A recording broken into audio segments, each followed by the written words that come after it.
এই চোরের রাজত্বও আবার দেশ না। আমি আমার দেশকে ফিরে কেড়ে নেব। কৌশিক আমাকে জানিয়েছে যে নীলাদ্রিদা তাড়াতাড়ি শুরু করো, অনেকের প্রাইভেট টিউশন আছে।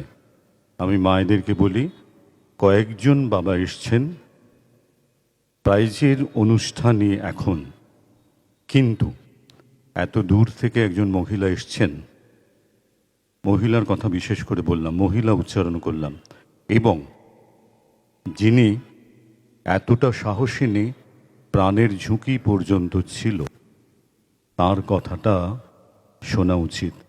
তিনি আমাদের মায়ের মতো, উনি শিক্ষিকা।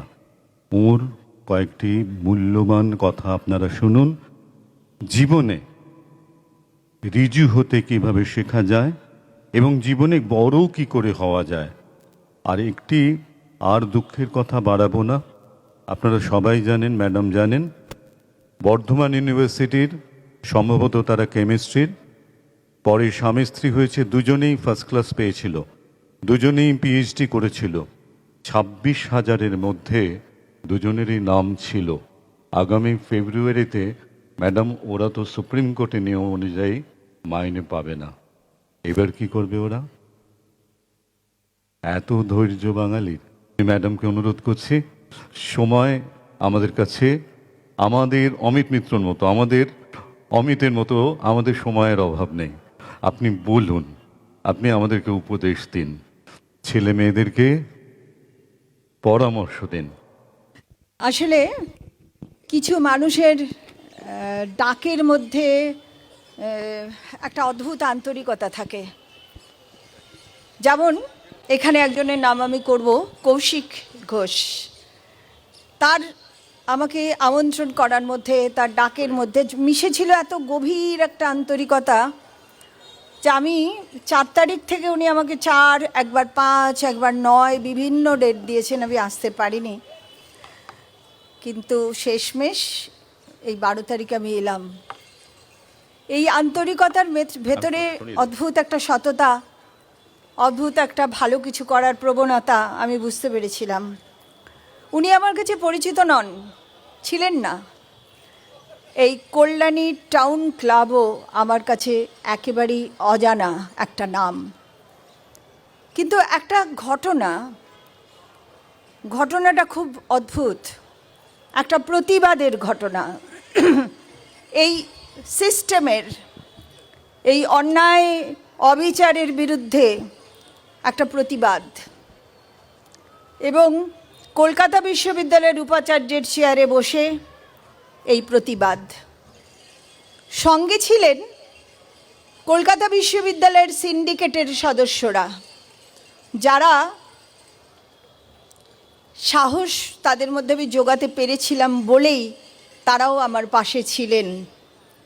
তারা লড়াই করেছেন, চোখে চোখ রেখে বলেছেন যে হবে না, পরীক্ষা পিছবে না, সব কথা আপনার শোনা যাবে না। ব্যাস, এই ঘটনাই ইতিহাস তৈরি করে ফেলল। আমি তো বুঝতেই পারছি না যে এমন কি বড় কাজটা করলাম। আমি একজন উপাচার্যের ঠিক যে কাজটা করা উচিত, একদম উচিত, সেই কাজটাই তো করেছি। এর থেকে বেশি কিচ্ছুই তো করিনি। একটা সমাজ ব্যবস্থার বদল তো করতে পারিনি।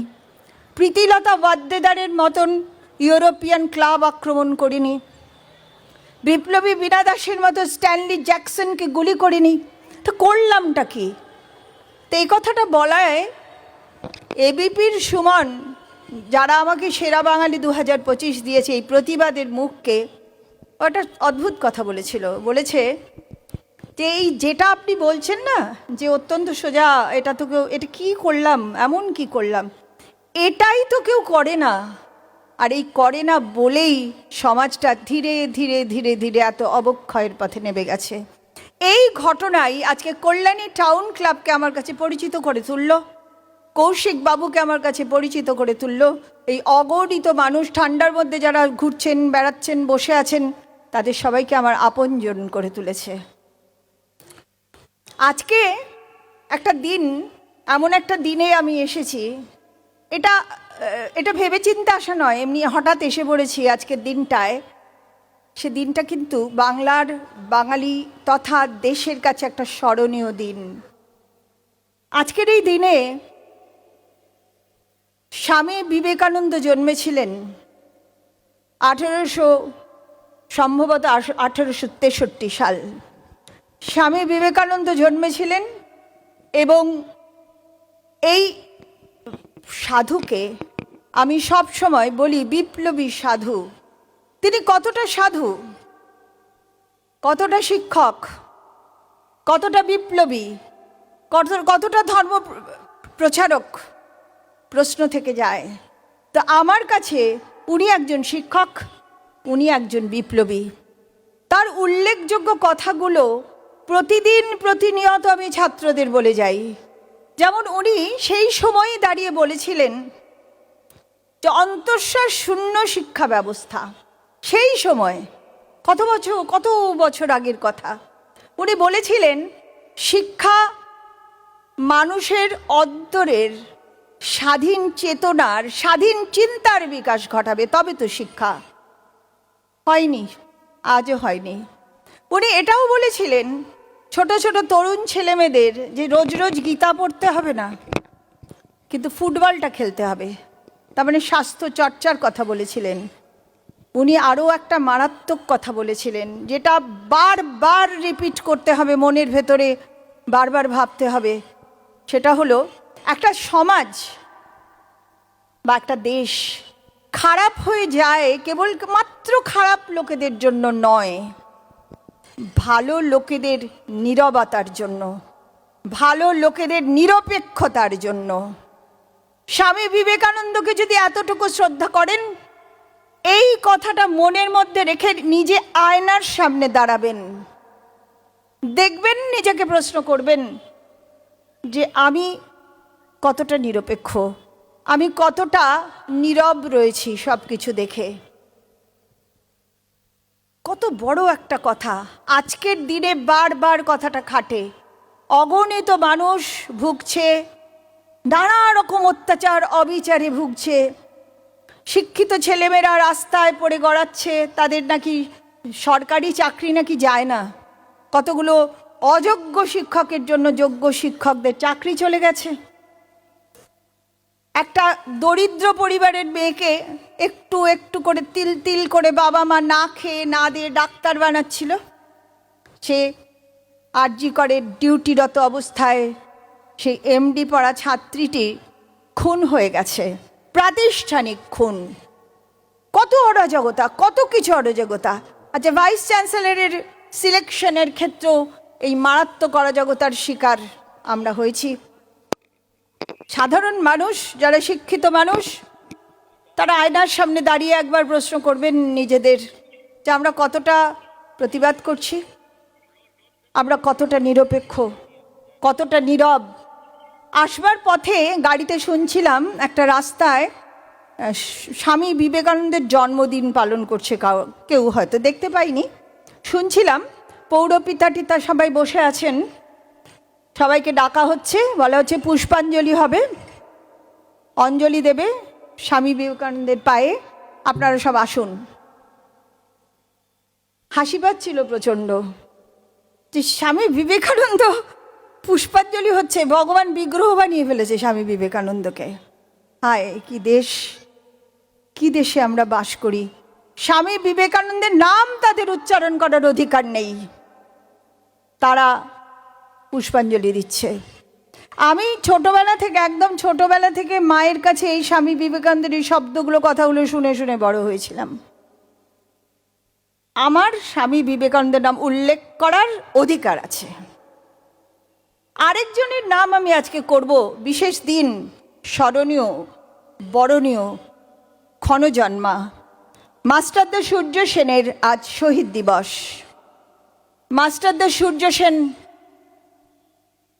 অঙ্কের মাস্টার ছিলেন, ক্লাসে মনোযোগ দিয়ে অঙ্ক করাতেন আর বাচ্চাদের মনে দেশপ্রেমের আগুন জ্বালিয়ে দিয়েছিলেন। টিনেজার বাচ্চাদের নিয়ে ব্যাপক বিরাটভাবে চিটাগাং আপরাইজিং, চট্টগ্রাম অস্ত্রাগার লুণ্ঠন, ইতিহাসের পাতায় স্থান করে নিয়েছে। সেই মাস্টারদা সূর্য সেনের আজ ফাঁসির দিন। ব্রিটিশ গভর্নমেন্ট তাদের নিজেদের আইন নিজেরা ভেঙেছিল, যেমন এখন আমাদের দেশের সরকার এটাই করে, নিজেদের আইন নিজেরাই ভাঙে, সুন্দরভাবে ভাঙে। ব্রিটিশ কি করেছিল? আইনে লেখা আছে যে ফাঁসির সাজাপ্রাপ্ত আসামির ওপর কোনো রকম দৈহিক অত্যাচার, মানসিক অত্যাচার আর করা যাবে না, এটা লেখা আছে, সবাই জানে। মাস্টারদাকে কি করা হয়েছিল? তার প্রত্যেকটা দাঁত হাতুড়ি দিয়ে ভেঙে দেওয়া হয়েছিল, সাঁড়াশি দিয়ে তার নখ উপড়ে নেওয়া হয়েছিল, রক্তাক্ত অর্ধমৃত শরীরটাকে ফাঁসিতে ঝুলিয়ে দেওয়া হয়েছিল। কি অপরাধ ছিল তার? দেশকে ভালোবাসার অপরাধ। কি অপরাধ ছিল তার? একটা মুক্ত স্বাধীন দেশের স্বপ্ন দেখার অপরাধ। সেই রক্তাক্ত অবস্থাতেও তিনি বলেছিলেন, আমি স্বপ্ন দেখেছিলাম স্বাধীন ভারতের, আমি করে যেতে পারিনি, বাকিরা কাজটা করো। আজকে সেই দিন। মিনিমাম দায়বদ্ধতা যদি আমাদের থাকে, তাহলে আমাদের আজকের দিনটা রক্তাক্ষরে শরীরে বুকের ভেতর লেখা আছে, আমরা যেন সেই দায়বদ্ধতা আমরা পালন করি। আমাকে সরিয়ে দেওয়া হয়েছে পোস্টের থেকে, নানা কারচুপি নানাভাবে, কিন্তু মানুষের মন থেকে সরাতে পারেনি, সেটা আমি বেশ বুঝতে পারছি। আমি অক্টোবর মাসে 8টা জায়গা থেকে ইনভিটেশন পেয়েছিলাম, প্রত্যেকটার তলায় লেখা ছিল আমার নাম, উপাচার্য, কলকাতা বিশ্ববিদ্যালয়। তারপর আমি 29 তারিখে চলে এলাম। আমি তাদের সবাইকে সৎভাবে একটা করে মেল করলাম, 8টা অর্গানাইজেশনকে জানালাম যে আমি now I am not the vice chancellor of university of Calcutta, please rethink the matter. 8টা জায়গা থেকে একই রকম উত্তর এসছে ঘুরিয়ে ফিরিয়ে, যে আমরা উপাচার্যকে ডাকিনি, তো আমরা মানুষকে ডেকেছি, আপনার কোনো সাবস্টিটিউট নেই। আমি সত্যি আপ্লুত। এই ঘটনা আমার কাছে লার্জার দ্যান লাইফ। আমি ছুটে ছুটে যাচ্ছি সব জায়গায়। যে বয়সে হয়তো এত দৌড়দৌড়ি করার কথা নয়, কিন্তু আমি কিন্তু করছি এবং করতে পারছি। কোথায় সুদূর পুরুলিয়াতেও চলে গেছি আমি, আরও সামনে অনেক জায়গায়, রামরাজাতলা, আরও বহু বহু জায়গায় আছে ডাক। আমি যাব শুধু মানুষকে বলতে যাব, বোঝাতে যাব যে নিরপেক্ষ থাকবেন না, নীরব থাকবেন না। আজকের সমাজ ব্যবস্থাটা শুধুমাত্র লুটে পুটে খাওয়ার জন্য রাজনীতি করছে একদল মানুষ। তাদের হাত থেকে মুক্তি কি করে হবে সেটার কথা ভাবতে হবে। কিভাবে? আজকে যারা, আমি কিন্তু কোনো রাজনৈতিক পার্টির লোক নই, আমি বাম জামানাতেও দেখেছি যে কি কি ঘটনা ঘটেছিল। আমি আজকে দেখছি আরো নরখাদকের মতন নখদন্ত বার করে প্রশাসন আমাদের উপর ঝাঁপিয়ে পড়ছে কিভাবে। ক্ষমতা পেলে আজকের সমাজে ক্ষমতার কিভাবে অপব্যবহার হচ্ছে, তাই আমাদের ভাববার দিন এসেছে কিন্তু আজকে, যে আমরা কিভাবে নিজেদের বাচ্চাদের ভবিষ্যৎকে সিকিউর করবো। এই যে মায়েরা বসে আছেন, সবার বাচ্চারা সামনে অন্ধকারময় ভবিষ্যৎ, কি করে সেই আলোর উজ্জ্বল ভবিষ্যৎ ফিরিয়ে আনতে পারবো, নিজের আত্মবিশ্বাসকে তৈরি করতে পারবো। আমি সেদিন সেন্ট জেভিয়ার্স ইনস্টিটিউশনে গিয়েছিলাম একটা আলোচনায়, পানিহাটি। সেখানে আমি একটা কথা ওদের বলেছি মঞ্চ থেকে, টিচাররা প্রচণ্ড খুশি হয়েছে তারা। আমি বলেছিলাম যে উচ্চ শিক্ষা আর সুশিক্ষা এই শব্দ দুটো একদম আলাদা। উচ্চ শিক্ষা মানে ডিগ্রি অর্জন করা, অনেক অনেক ডিগ্রি অর্জন করে ফেলা উচ্চশিক্ষা। সুশিক্ষা মানে হচ্ছে মনুষ্যত্ব অর্জন করা, সমাজ চেতনা অর্জন করা, ভয়কে জয় করা, লোভকে জয় করা, সাহসের সাথে এগিয়ে যাওয়া। মানুষ তো মরবে, একদিন না একদিন মরবেই, মরণশীল মানুষ। সরকারের অপদার্থতা, শাসকের অন্যায় অবিচারের সঙ্গে লেজুর বৃত্তি করতে করতে যে মৃত্যু হয়, সে মৃত্যু পাখির পালকের মতো হালকা।